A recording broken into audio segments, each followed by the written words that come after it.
Salut à tous, j'espère que vous avez passé de bonnes vacances. Moi je me suis bien reposé pendant ces 2 semaines et je vous retrouve avec un numéro un peu spécial pour la rentrée puisqu'on a aujourd'hui du nouveau du côté des frontières. Alors, c'est pas encore l'ouverture totale et sans condition que vous espériez tous, mais quoi qu'il en soit, les touristes vont enfin pouvoir venir au Japon et être libres de leur mouvement une fois sur place. Mais il y a quand même des conditions un peu embêtantes à respecter, alors ne bougez pas, je vous explique tout ça juste après les titres. On continuera ce journal avec un point sur les listes d'attente dans les crèches du pays. Là aussi, vous verrez que les choses changent pas mal. Enfin, je vous dirai un petit mot sur le nucléaire qui pourrait bientôt revenir sur le devant de la scène japonaise. On commence donc par une très bonne nouvelle aujourd'hui avec enfin du changement du côté des frontières. Le Premier ministre japonais Fumio Kishida a annoncé plusieurs choses à ce sujet mercredi 31 août. Et même si le pays ne va pas être complètement ouvert pour tout le monde, la situation s'améliore quand même pas mal. Et si vous voulez vraiment venir au Japon pour faire du tourisme, eh bien, vous pourrez le faire dès ce mois-ci. Mais attention, il faudra respecter quelques règles qui ne plairont pas forcément à tout le monde. Alors voilà ce qui va changer à compter du 7 septembre prochain, donc dès la semaine prochaine. Première chose donc, c'est enfin l'autorisation d'entrer au Japon pour les touristes individuels. Plus besoin de participer au ridicule voyage organisé et surveillé dont je vous avais parlé il y a quelques semaines. Donc une très bonne nouvelle, on est bien d'accord, mais attention, écoutez la suite avant de filer, réservez un billet pour le Japon, parce que ça ne veut pas dire que tout le monde pourra venir librement. Ben non, ça serait trop simple, hein, vous le savez maintenant, mais le gouvernement japonais aime bien compliquer les choses pour rien. Donc oui, tout le monde pourra venir individuellement et sans guide, mais il faudra impérativement réserver son voyage par une agence de voyage autorisée. Alors d'après ce que j'ai lu pour l'instant, il faudrait seulement réserver son vol et son hébergement par une de ces agences. Donc a priori, les touristes seraient complètement libres une fois sur place de visiter ce qu'ils veulent et de manger où ils veulent, ce qui est quand même le plus important. Alors vous vous demandez sûrement pourquoi on doit passer par une agence de voyage. Eh bien, c'est pas seulement pour faire chier le monde, non, c'est aussi pour que l'agence puisse bien expliquer aux voyageurs les règles de distanciation sociale qu'ils devront respecter une fois au Japon et bien leur rappeler de porter le masque quand c'est indiqué. L'agence sera également un point de contact sur place au cas où le touriste attraperait le Covid pendant son séjour.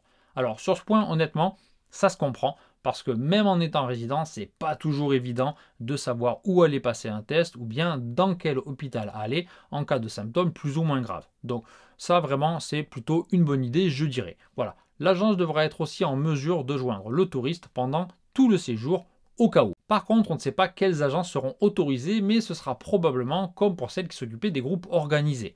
En fait, chaque agence devra probablement faire une demande d'accès à un site particulier de l'immigration japonaise pour pouvoir ensuite y enregistrer les informations des voyageurs. Et si elle doit faire ça, eh bien c'est parce que c'est un point très important, alors écoutez bien, tous les touristes doivent impérativement avoir un visa de touriste. Il coûte 3000 yens, soit environ 23 €, ce qui n'est pas très cher, mais il faut quand même bien reconnaître que c'est un peu chiant de devoir demander un visa. Donc je résume et je répète pour ceux du fond, à partir du 7 septembre, tous les touristes individuels peuvent venir visiter le Japon. Mais ils doivent absolument réserver leur vol et leur hébergement par une agence de voyage agréée et devront obtenir un visa de touriste avant de venir ici. L'exemption de visa qui existait entre le Japon et d'autres pays dont la France n'est donc plus respectée par le Japon et vous devez absolument obtenir ce visa touristique avant de venir ici. Donc non, désolé, vous ne pouvez pas réserver votre vol tout seul et arriver au Japon comme une fleur.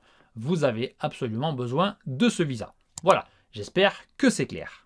Autre nouvelle, mais plutôt sympa cette fois, c'est l'obligation de faire un test avant le départ pour le Japon qui va être supprimée pour les personnes ayant reçu 3 doses de vaccin. Alors entre nous, je trouve que c'est bien, surtout si on habite au Japon et qu'on veut aller en vacances à l'étranger. Ça évite de se retrouver bloqué plusieurs jours si on est positif juste avant son retour, mais honnêtement, je ne suis pas certain que l'absence de ce test change grand-chose pour les personnes qui résident à l'étranger.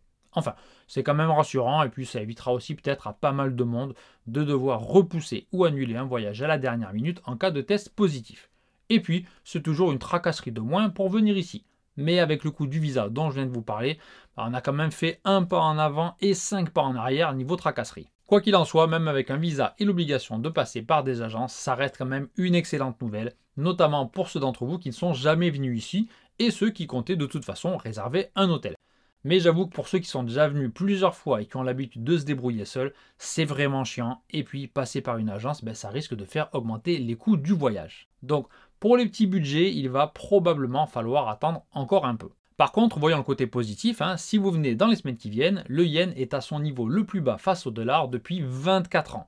Et il est même tombé à 140 yens pour 1 euro cette semaine. C'était arrivé quelques jours début juin, mais avant ça, il fallait remonter à plus de 10 ans pour avoir un taux de change aussi favorable. Donc si vous venez ici, vous aurez vraiment l'impression que tout est bon marché, et ça, c'est plutôt une bonne nouvelle et une incitation à pas trop tarder. En plus, et ça reste mon avis, mais je pense qu'il y a pas mal de monde qui va encore attendre une ouverture totale et sans condition. Donc si vous décidez de venir maintenant et que vous faites partie des premiers touristes à revenir au Japon, eh bien vous pourrez profiter d'un Japon avec beaucoup moins de touristes étrangers. Ça veut dire des avions moins blindés et surtout des visites beaucoup plus cool. Donc voilà, je trouve quand même qu'avec le yen avantageux et les endroits moins bondés, c'est quand même une très bonne occasion de profiter du pays, surtout après tout ce temps. Ah, dernier truc, Kishida a aussi annoncé l'augmentation du quota d'entrée journalière qui va passer de 20 000 à 50 000. Voilà, il a dit que c'était pour rendre l'entrée dans le pays aussi fluide que dans les autres pays du G7 et pour que les effets du yen faible se fassent ressentir dans le pays.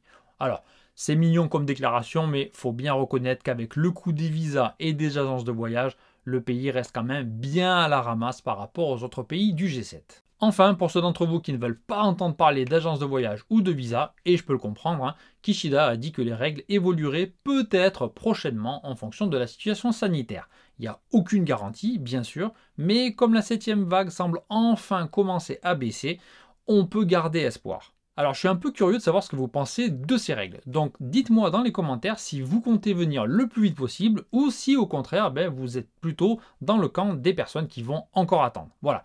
Perso, s'il y avait eu le même cas de figure avant que j'habite ici, c'est clair et net, je me serais rué dans une agence de voyage, mais j'étais vraiment très accro au Japon. Enfin voilà, en tout cas j'ai hâte de lire votre avis sur tout ça. Enfin bon, pour résumer, malgré quelques trucs un peu relous, faut bien l'avouer, ce qu'il faut retenir c'est que pour ceux qui n'en peuvent plus, l'attente pour venir au Japon n'est plus très longue, un peu d'ailleurs comme celle pour avoir une place dans certaines crèches du pays. Parce que vous avez sûrement tous entendu dire 100 fois au moins qu'au Japon, il n'y avait pas assez de place dans les crèches et qu'il y avait des listes d'attente longues comme le bras pour y mettre ses enfants. Mais tout ça, c'était vrai jusqu'en 2017. Il y avait d'ailleurs jusqu'à 26 000 enfants qui attendaient sur des listes d'attente, mais depuis 2018, ils sont de moins en moins nombreux et cette année, en avril, il n'y en avait plus que 2 944. Et c'est d'ailleurs la première fois que ça passe sous la barre des 3000 depuis 1994. Alors 3 phénomènes expliquent cette bonne nouvelle. D'abord la baisse de la natalité, je ne vais pas vous la refaire, mais forcément moins de naissances égale moins d'enfants pour les crèches. Ensuite, avec la pandémie, il y a aussi moins de parents qui veulent mettre leurs enfants dans des garderies pour éviter les risques de contamination. Et enfin, évidemment, le nombre d'établissements a augmenté. Résultat des courses, dans 85% des municipalités du pays, il n'y avait aucun enfant sur liste d'attente. Mais ça reste encore un problème dans certaines villes, puisque 60% des enfants qui sont sur liste d'attente le sont autour de Tokyo ou de Osaka. Mais étonnamment, la ville avec la liste d'attente la plus longue n'est pas à Tokyo, puisque c'est Kagoshima, au sud de Kyushu, avec 136 enfants qui attendent de trouver un établissement qui puisse les accueillir. Voilà, au final, la situation s'est quand même beaucoup améliorée et avec les nouvelles crèches qui s'ouvrent et la natalité qui n'est pas prête d'augmenter, vous vous en doutez, les listes d'attente sur les crèches feront bientôt partie du passé. On ne peut pas en dire autant des réacteurs nucléaires qui vont probablement faire leur retour en grâce sur l'archipel. Alors vous n'êtes pas sans savoir que depuis 2011, le nucléaire n'avait pas vraiment la cote au Japon. C'est peu de le dire. Et d'ailleurs, seulement une poignée de réacteurs fonctionnaient jusqu'à présent. Mais tout ça va bientôt changer puisque le gouvernement japonais a annoncé récemment qu'il réfléchissait sérieusement à construire des réacteurs de nouvelle génération. Tout ça bien sûr pour avoir un approvisionnement électrique suffisant et stable. Il y a eu des graves problèmes de pénurie au début de l'été, mais aussi pour atteindre les objectifs de réduction de CO2 que le pays s'est fixé, puisque le Japon viserait la neutralité carbone d'ici 2050. Pour y arriver, il songe aussi dans l'immédiat à allonger la durée maximale d'activité des centrales nucléaires pour pouvoir les utiliser pendant plus de 60 ans.